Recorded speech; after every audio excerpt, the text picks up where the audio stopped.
रीना अहमद साहबा ने हमें पूछा है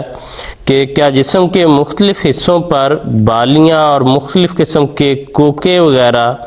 पहनने की इस्लाम में इजाज़त है। बात यह है कि इंसानी मुआशरा दो हिस्सों पे मुश्तमिल है, एक मर्द और दूसरे औरत। मर्दों को तो इस्लाम ने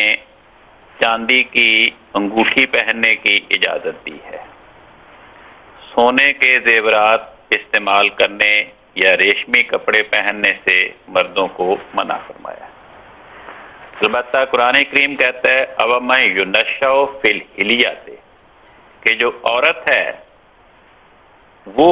जेवरात पहने और पहन सकती है, खा वो चांदी के हों या सोने के हों या हीरे जवाहरात के हों। तो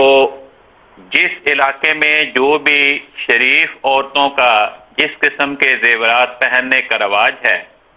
तो कुरान करीम की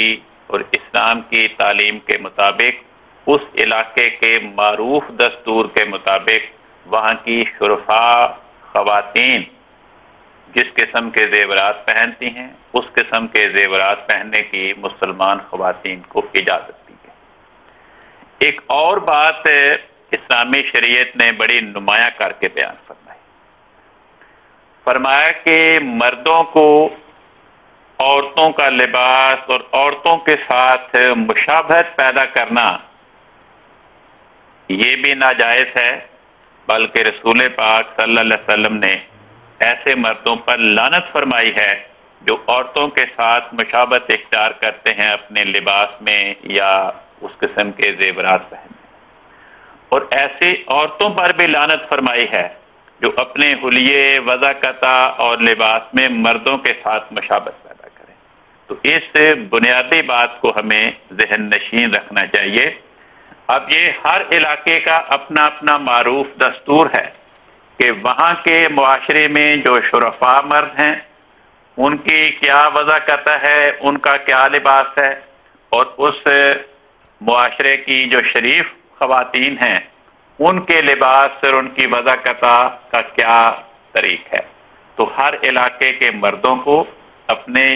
इलाके के शरीफ मर्दों का लिबास पहनना चाहिए और शरीफ मर्दों की वज़ाकता इख्तियार करनी चाहिए, ना कि औरतों से मुशाबहत पैदा करें।